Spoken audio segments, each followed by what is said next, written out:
चाय की प्याली।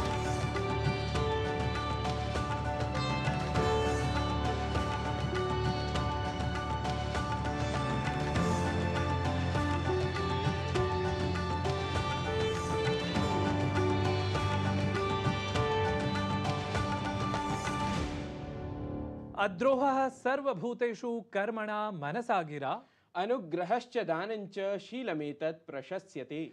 अयि विद्याशीलाः संस्कारसम्पन्नाः च वार्तावली वीक्षकाः। वार्तावल्याः अभिनवे विशिष्टे च एतस्मिन् अंके तत्र भवतां सर्वेषामपि प्रणाममुद्रया स्वागतं कुर्वन् अहमेषः अत्र उपस्थितः नारायणदत्तमिश्रः। अहं गवीशद्विवेदी अपि कार्यक्रमारम्भे सर्वेभ्यः पुरस्करोमि। नमो वाकम्। स्वागताभिनन्दनक्रमे सर्वादौ प्रस्तुमः एतदङ्कीयं धर्मपरायणता प्रबोधकं सुभाषितम्। सुखार्थाः सर्वभूतानां मताः सर्वाः प्रवृत्तयः सुखं च न विना धर्मात् तस्मात् धर्मपरो भवेत्।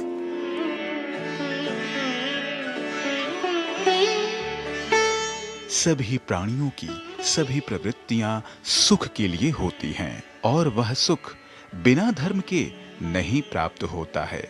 अतः सभी प्राणियों को सदैव धर्म का पालन करना चाहिए। The natural tendency of humans is to attain happiness, which is not possible without adhering to dharma. Therefore, everyone should consistently uphold the principles of dharma. शिक्षाप्रदं नूनम् अद्यतनं सुभाषितम्। सत्यं, यदि मनः सुखकरम् आह्लादितं प्रसन्नतया वा संभृतं करणीयं तर्हि जीवने धर्माचरणं तु अनिवार्यमेव। सत्यम्, अनेन जीवनप्रवाहः अपि सम्यक् भवति। अथ जीवनगतं प्रवाहं प्राप्तुं तु वयं सर्वे भवामः कृतप्रयत्नाः क्रियमाणप्रयत्नाः वा। अतः तमेव प्रवाहं समीपतः अधिगन्तुं वार्तागतप्रवाहप्रभावेण भवामः वयं सम्प्रति संयुताः। माइक्रोसॉफ्ट इत्यस्य सञ्चिका वितरकस्य विफलतायाः कारणात् विमानसेवासहिताः बह्व्यः सेवाः सकले अपि जगति कुप्रभाविताः जाताः। माइक्रोसॉफ्ट इत्येतस्याः संस्थायाः क्लाउड इत्याख्यसेवानां निष्क्रियतावशात् एषा समस्या उत्पन्ना जाता आसीत्, परं स्थितिः साम्प्रतं सामान्यी भवति। प्रधानमन्त्री नरेन्द्र मोदी एक्स इत्याख्ये सामाजिकान्तर्जालपटले मासिककार्यक्रमेण मन की बात इत्येतेन सम्बद्धां सूचनां संविभाजितवान्। प्रधानमन्त्रिणा एतन्मासान्ते प्रसारयिष्यमाणम् अङ्कम् आलक्ष्य बहुप्रतिस्पन्दनावाप्त्या हर्षः प्रकटितः। अथ माइगोव नमो ऐप् इत्यत्र स्वकथ्यानि संविभाजयितुं जनाः प्रेरिताः अपि। त्रयाणाम् अपराधसम्बद्धविधीनां समीक्षायै 7 सदस्यान्वितायाः विशेषसमितेः घटनाय पश्चिमबङ्गालप्रशासनस्य निर्णयस्य निन्दा जायते। यतः संविधाने लोकसभया राज्यसभया अभ्युपगतानां विधीनां समीक्षायाः किमपि प्रावधानं नास्ति। संयुक्तराष्ट्रसुरक्षापरिषदि आतङ्कवादविरुद्धम् आर्थिकसाहाय्यं समेत्य सर्वसमर्थनं प्रदातुं भारतेन आह्वानं कृतम् अस्ति। तत्र भारतीयराजदूतः आर् रवीन्द्रः एतस्मिन् विषये क्षेत्रीयोपक्षेत्रीयसङ्घटनानां महत्त्वपूर्णभूमिका स्यात् इत्यपि सबलं प्रोक्तवान्। बांग्लादेशे वृत्तिक्षेत्रीयम् आरक्षणविषयम् अवलम्ब्य देशव्यापी जनसञ्चरणरोधः जातः अस्ति। तत्रत्या तावत् सर्वतः नेतृत्वं निभालयन्ती प्रतीयते। तत्र वृत्तिपरम् आरक्षणविषयं विरुध्य जातायां हिंसायां शताधिकजनाः मृत्युमुपगताः। एतन्मध्ये प्रायः 400 भारतीयछात्राः स्वदेशं प्रत्यावर्तिताः सन्ति। संयुक्तराज्यामेरिकादेशे आगामी राष्ट्रपतिनिर्वाचनार्थं डोनाल्ड ट्रम्प इत्यसौ राष्ट्रपतिपदाय प्रत्याशित्वं स्वीकृतवान्। प्रत्याशित्वस्वीकृतेः पश्चात् रिपब्लिकन् नेशनल कन्वेन्शन इत्याख्ये राष्ट्रीय सम्मेलने ट्रम्प इत्यसौ उक्तवान् यत् अहं केवलं संयुक्तराज्यामेरिकादेशस्य अर्धभागाय न अपि तु महतः सम्पूर्णदेशस्य कृते सङ्घर्षं करोमि इति। बीसीसीआई इत्येतेन भारतीय क्रिकेट मण्डलेन आगामिन्यै श्रीलङ्कायात्रायै एकदिवसीयस्य T20 इत्यस्य च क्रीडाप्रारूपार्थं भारतीयदलयोः घोषणा कृता। एकदिवसीय क्रीडायां रोहित शर्मा सूर्यकुमार यादवः च 20-20 क्रीडायां दलस्य नायकत्वं भजेते। भारतीय ज्ञान परंपरा संपोषकेषु विश्वविद्यालयेषु प्राचीनतरे अन्यतमे च कलकत्ता विश्वविद्यालये अनतिचिरमेव पंडित प्रेमचंद्र तर्कवागीश व्याख्यानपरः कार्यक्रमः आयोजितः जातः। कार्यक्रमे एतस्मिन् सारस्वतातिथिरूपेण उपस्थितस्य श्री विद्याशीर्षतीर्थस्वामिनः सम्माननं स्वामी विवेकानंद पदक प्रदानेन समं जातम्। प्रवाहि वार्तानाम् अनन्तरम् अधुना केन्द्रज प्रभागे समयः अस्ति वृत्तप्रस्तुतेः। वृत्तं च एतस्मिन् पर्याये अस्ति संस्काराधृतं। दर्शकाः जानन्त्येव भवन्तः यत् भारतीय ज्ञानपरम्परायां जन्मतः मृत्युं यावत् 16 संस्काराः वर्णिताः सन्ति।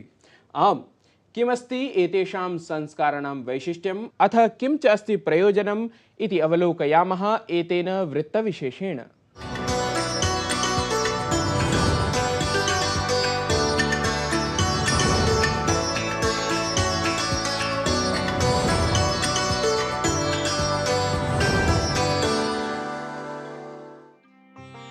संस्कृतेनैव संस्काराः, संस्कारैरेव संस्कृतिः, संस्कृत्यैव भुवि ख्यातं राष्ट्रमार्यं नु भारतम्।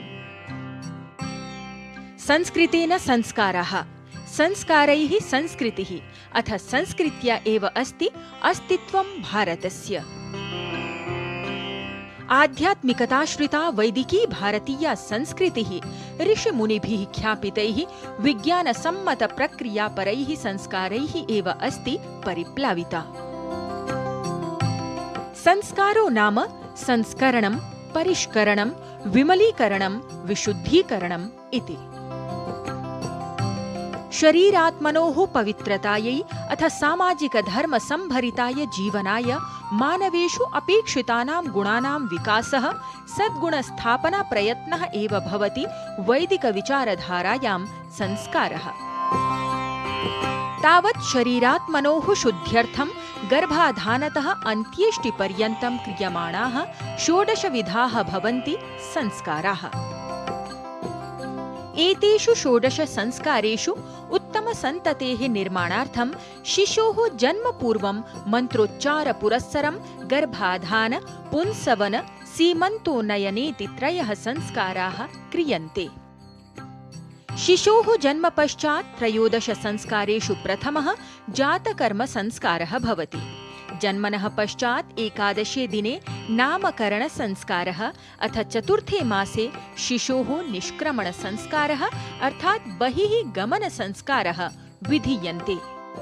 जन्मनः 6 मासे अन्नप्राशन संस्कारः विधीयते। बालकस्य बुद्धिविकासार्थं केशच्छेदनमिति चूडाकर्म संस्कारः अपि भवति। ततः परं स्मरणशक्तिसंवर्धन द्योतकः कर्णवेध संस्कारः समाचर्यते। गुरोः समीपमुपेत्य द्विजार्थं महत्वपूर्णः 10मः उपनयन संस्कारः विधीयते। ततः अनन्तरं वेदारम्भ संस्कारेण सममेव समारभते बालकस्य औपचारिकी वैदिकी शिक्षा। औपचारिकं विद्याध्ययनानन्तरं पुनः गृहगमनमेव उच्यते समावर्तन संस्कारः। ततः परं क्रियते पुरुषार्थचतुष्टिसाधकः विवाह संस्कारः।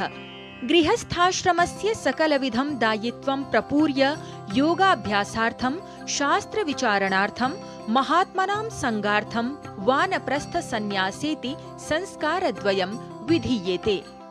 शरीरान्ते तावत् अन्तिमः 16 संस्कारः अन्त्येष्टि संस्कारः क्रियते। भस्मान्तं शरीरं ऋतुदानेन समारब्धस्य देहस्य कर्मावसानम्। शरीरस्य अन्ते तावत् 16 अन्तिमः च संस्कारः अन्त्येष्टि संस्कारः क्रियते। अर्थात् भस्मान्तं शरीरं ऋतुदानेन समारब्धस्य देहस्य कर्मावसानम्। भारतीय धर्मग्रन्थेषु प्रोक्ताः सर्वेऽपि एते वेदोक्ताः 16 संस्काराः मानवजीवनस्य सकलमपि लक्ष्यं सम्प्रापयन्ति इति सिद्धमेव।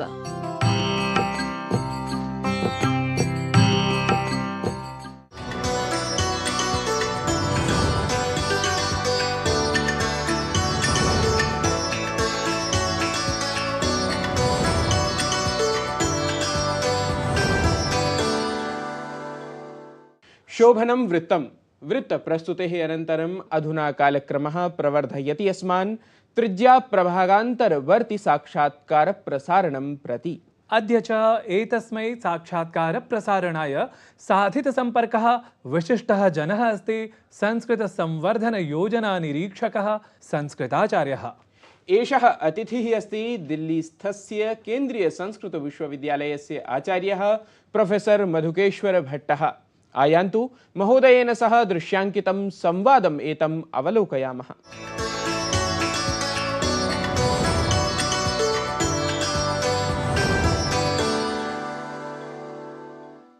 प्रिय वीक्षकाः, अद्य अस्माभिः साकं साक्षात्काराय उपस्थितः अस्ति केन्द्रीय संस्कृत विश्वविद्यालयस्य आचार्यः अथ केन्द्रीय योजनानां निदेशकः प्रोफेसर् मधुकेश्वर भट्टवर्यः। महोदय, वार्तावली कार्यक्रमे भवतां हार्दं स्वागतं व्याहरामि। भवतः अपि धन्यवादं विज्ञापयामि महोदय। आचार्यवर्य, सर्वादौ प्रष्टुम् इच्छामि यत् भवान् केन्द्रीय संस्कृत विश्वविद्यालये अनेकेषु पदेषु कार्यं कुर्वन् अस्ति।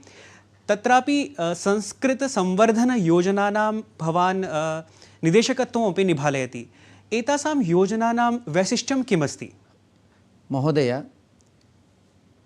केन्द्रीयविश्वविद्यालयेन सञ्चाल्यमानाः इमाः योजनाः वस्तुतः भारतसर्वकारस्य शिक्षामन्त्रालयेन सञ्चाल्यमानाः इमाः योजनाः सन्ति।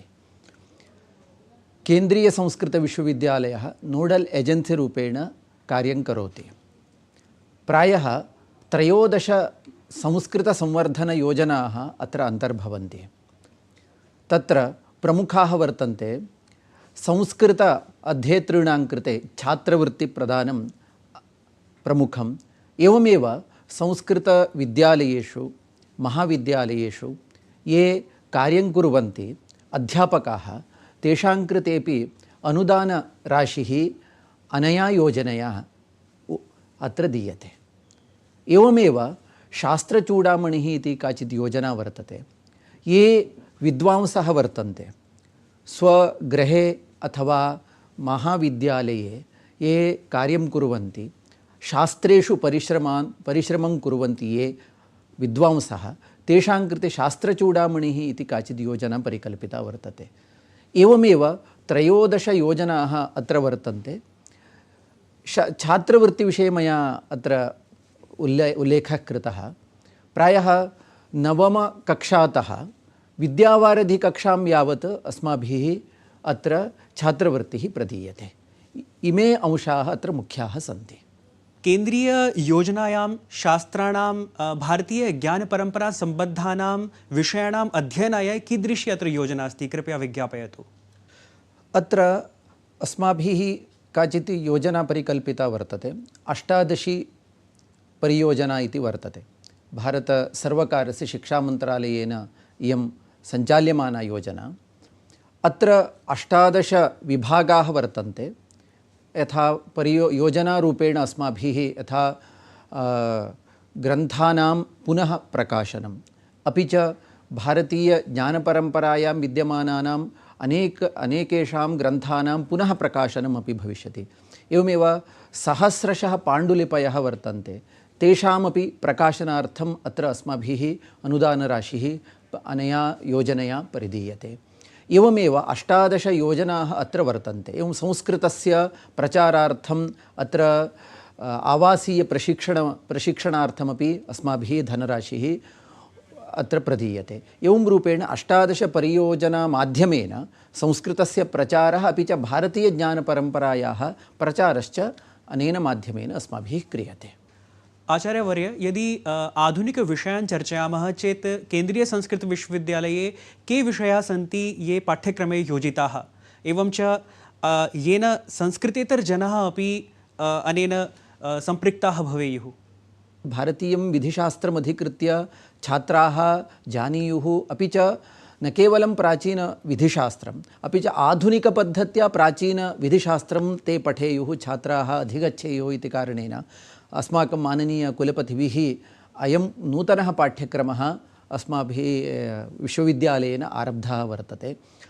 अधुना प्रवेशारम्भः जातः केन्द्रीयसंस्कृतविश्वविद्यालयस्य जयपुरपरिसरे। न केवलं तत्र अयं पाठ्यक्रमः अपि च प्राशासनिके क्षेत्रेष्वपि संस्कृतज्ञाः संस्कृतछात्राः प्रविशेयुः इति धिया अस्माभिः इदानीं लखनौ परिसरे अस्माकं केन्द्रीयसंस्कृतविश्वविद्यालयस्य लखनौ परिसरे एडमिनिस्ट्रेटिव् विषये UPSC परीक्षासु ये छात्राः भागं ग्रहीतुम् इच्छन्ति सज्जतायै तेषां कृते अयं पाठ्यक्रमः नूतनपाठ्यक्रमः अत्र अस्माभिः केन्द्रीयविश्वविद्यालयेन आरब्धः वर्तते, येन न केवलं अध्यापनक्षेत्रे संस्कृतछात्राः प्रविशेयुः अपि च प्राशासनिकक्षेत्रेपि संस्कृतछात्राः प्रविशेयुः, एवमेव विधिक्षेत्रेपि संस्कृतछात्राः प्रविशेयुः इति धिया इमे पाठ्यक्रमाः नूतनतया आरब्धाः वर्तन्ते। महोदय, प्रायः संस्कृतविश्वविद्यालयेषु संस्कृतभाषायामेव पाठ्यक्रमः निर्मितः वर्तते, तर्हि किं जनानां सुखबोधाय किं सरलमानकसंस्कृतस्य अत्र प्रयोगः कृतः वा? सत्यं कृतं विद्यते। इदानीम् अस्माकं विश्वविद्यालये एव आधुनिकविषयाः ये वर्तन्ते, अर्थशास्त्रम् अपि च सङ्गणकविज्ञानम्, एते विषयाः एवमेव भारतीयाः भाषाः वर्तन्ते, यथा इदानीं कश्चन उडिया भाषां यः जानाति कश्चन छात्रः, सः उडिया भाषया एव तत्पत्रं लेखितुं प्रभवति, एवमेव मलयाळभाषया अपि पत्रं लेखितुं प्रभवति। किन्तु संस्कृतशास्त्रार्थं ये निर्दिष्टानि यानि पत्राणि वर्तन्ते तानि पत्राणि संस्कृतमाध्यमेन छात्राः लेखितुं शक्नुवन्ति। एवं भवता उक्तं सरलमानकसंस्कृतविषये अस्माकं विश्वविद्यालये सरलमानकसंस्कृतेनैव पठनपाठनकार्यञ्च प्रवर्तते। सरलमानकसंस्कृतम् इत्युक्ते स्तरानुगुणं, यतोहि वयं यथा समाजे भिन्नभिन्नाः जनाः भवन्ति, सर्वेषां जनानां स्तरः समानः भवितुं नार्हति। तत् स्तरानुगुणं यदि पाठ्यक्रमः भवति इदमेव सरलमानकसंस्कृतं। भिन्नतया अत्र नास्ति। तत्तत् स्तरं दृष्ट्वा, बालस्य स्तरं दृष्ट्वा, यूनः स्तरं दृष्ट्वा, एवमेव विदुषः स्तरं दृष्ट्वा यः पाठ्यक्रमः अथवा पाठनं यद् भविष्यति तदेव सरलमानकसंस्कृतम्। इत्युक्ते संस्कृतमतिरिच्य अन्यभाषासु अपि तत्र पाठनं भवति? न, अवश्यम् अवश्यं, यतोहि इदानीम् आधुनिक सङ्गणकविज्ञानं वर्तते। आधुनिकसङ्गणकविज्ञानं क्वचित् आङ्ग्लभाषया क्वचित् हिन्दीभाषया अपि तस्य पाठनं भविष्यत्येव। एवमेव अर्थशास्त्रं विद्यते, आङ्ग्लभाषयापि अर्थशास्त्रस्य पाठनम्, एवमेव हिन्दीभाषयापि पाठनं भविष्यति। यतोहि भाषा अवगमने भाषा एकं साधनं वर्तते तावदेव। अतः यथा संस्कृतभाषया वयम् अवगमनं करिष्यामः एवं भारतीयभाषाभिः अपि वयम् अवगमनं करिष्यामः। अतः न केवलं संस्कृतेन सह अन्याः भाषा अपि अत्र सम्मिलिताः वर्तन्ते, यतोहि अन्याः भाषाः अपि अस्माभिः ज्ञातव्याः वर्तन्ते। यतोहि तासु भाषासु अपि ये वैज्ञानिक अंशाः, भारतीयज्ञानपरम्परायाः ये अंशाः वर्तन्ते तेषामपि अभिज्ञा भवेत्, अपि च तेषामपि ज्ञानम् अपेक्षितमस्ति इति कारणेन इमाः भाषाः अस्माभिः पाठ्यन्ते। किं तत्र वैदेशिकाः छात्राः अपि संस्कृतं पठनाय आगच्छन्ति वा? न, अवश्यम्। इदानीं मम अधीने एव कश्चन रूस् देशीयः कश्चन छात्रः आन्द्रे रुज़ोल्को इति अत्र शोधकार्यं कुर्वन् वर्तते। व्याकरणस्य कारकविभक्तीनाम् एवमेव रूस् भाषायाः विभक्तीनां तौलनिकमध्ययनं करिष्यति। एवञ्च तत्र सः वदति यथा संस्कृतभाषायाः विभक्तीनां यथा अत्र क्रमः वर्तते तथैव तत्रापि अस्माभिः कश्चन नूतनः क्रमः अस्माभिः निर्मातव्यः इति नूतनक्रमः तेन निर्मितः संस्कृतमनुसृत्य संस्कृतपाणिनीयं व्याकरणमनुसृत्य तेन रूस् भाषायाः कश्चन पाठ्यक्रमः व्याकरणपाठ्यक्रमः तेन निर्मितः वर्तते तौलनिक अध्ययनेन। एवं तत्रापि एवमेव संस्कृतभाषायाः चर्चा यदा भविष्यति तदा ज्ञायते संस्कृतभाषया सह रूस् भाषायाः महान् सम्बन्धः वर्तते। क्वचित् विभक्तीनां विषये वा भवतु अथवा शब्दानां विषये वा भवतु, यतोहि संस्कृतभाषा अपि च रूस् भाषा एकस्मिन्नेव वृक्षस्य अधीने भवति इति कारणेन तयोः भाषयोः साम्यं वर्तते। अतः तेन अयं शोधविषयः स्वीकृतः वर्तते। एवम् अस्माकं केन्द्रीयविश्वविद्यालयस्य रघुनाथकीर्तिपरिसरः इति वर्तते देवप्रयागे, तत्रापि बहवः वैदेशिकछात्राः पठन्ति। अस्माकं बहुषु परिसरेषु वैदेशिकछात्राः पठनार्थम् आगच्छन्ति, अध्ययनं कुर्वन्ति। अपि च एवमेव केन्द्रीयसंस्कृतविश्वविद्यालयस्य मुक्तस्वाध्यायपीठे प्रायः 25 देशेभ्यः छात्राः अत्र अध्ययनार्थं क्वचित् आन्लैन् माध्यमेन आगच्छन्ति, एवमेव प्रवेशं स्वीकुर्वन्ति, प्रवेशम् अत्र इदानीमपि अध्ययनं कुर्वन्तः वर्तन्ते। अतः सर्वेपि आकर्षिताः वर्तन्ते, यतोहि यत्र ज्ञानं यत्र वर्तते तत्र अवश्यं सर्वे आगच्छन्ति। अतः संस्कृतभाषा, यतोहि संस्कृतभाषायाः इदं वैशिष्ट्यं वर्तते, तत्र ज्ञानं निहितम्। अतः एव ज्ञानपरम्परा इति भारतसर्वकारस्य विशिष्टा परिकल्पना वर्तते। यतोहि ज्ञानं यत्र वर्तते तत्र सर्वे अपि आकर्षिताः भवन्ति। आचार्यवर्य, भवता अस्मत् कार्यक्रमाय समयः कल्पितः, तदर्थम् अहं वार्तावलीपक्षतः दूरदर्शनपरिवारपक्षतः धन्यवादान् ज्ञापयामि। नमो नमः। भवतामपि समेषां दूरदर्शनस्य कृतेपि अहं धन्यवादं प्रकटयामि, भवतेपि अहं धन्यवादं प्रकटयामि।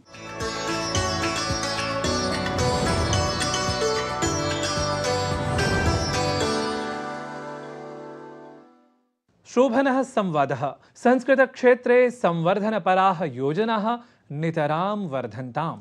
अभिवर्धन्ताञ्च संस्कृतोपक्रमाः संस्कृतप्रेमिणः च। दर्शकाः जानन्त्येव भवन्तः यद् अस्माभिः अधुना संस्कृतसङ्गीतनिर्झरीरूपः प्रभागक्रमः अत्र प्रस्तोष्यते। संस्कृतसङ्गीतनिर्झरीरूपे एतस्मिन् क्रमे किमस्ति विशिष्टं प्रस्तूयमानम् अस्माभिः इति ज्ञातुं पश्यन्तु, शृण्वन्तु च संस्कृतसङ्गीतनिर्झरीम् एताम्।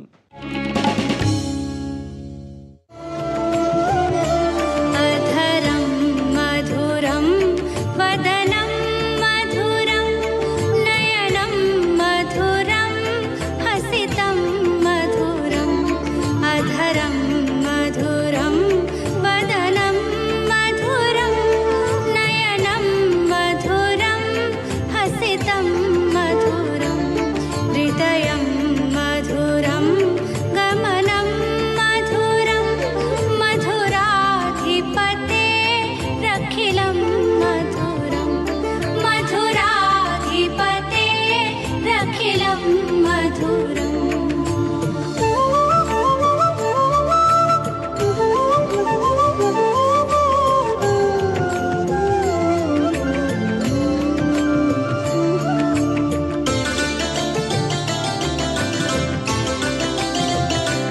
वचनं मधुरं चरितं मधुरं वसनं मधुरं फलितं मधुरं चलितं मधुरं प्रमितं मधुरं मधुराधिपते रखिलं मधुरं मधुराधिपते रखिलं मधुरम्।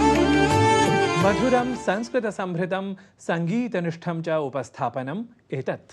आम्, परम् अधुना इतोपि श्रोतुं श्रावयितुं वा नास्ति समयः अस्मत्पार्श्वे। भवतु, अग्रिमे अभिनवे च अङ्के बहु किमपि संस्कृतमयम् उपस्थापयितुं प्रयतामहे तावत्। तर्हि दर्शकाः, एतस्य अङ्कस्य समापनाय अधुना आदिशन्तु, भवदीयाः प्रतिक्रियाः च सततं प्रेषयन्तु। तावत् संस्कृतं च सर्वं सन्दिशन्तु इति विभावयन्तः स्तुमः सर्वान् नुमश्च सकलान् प्रियान् वार्तावली प्रेक्षकान्।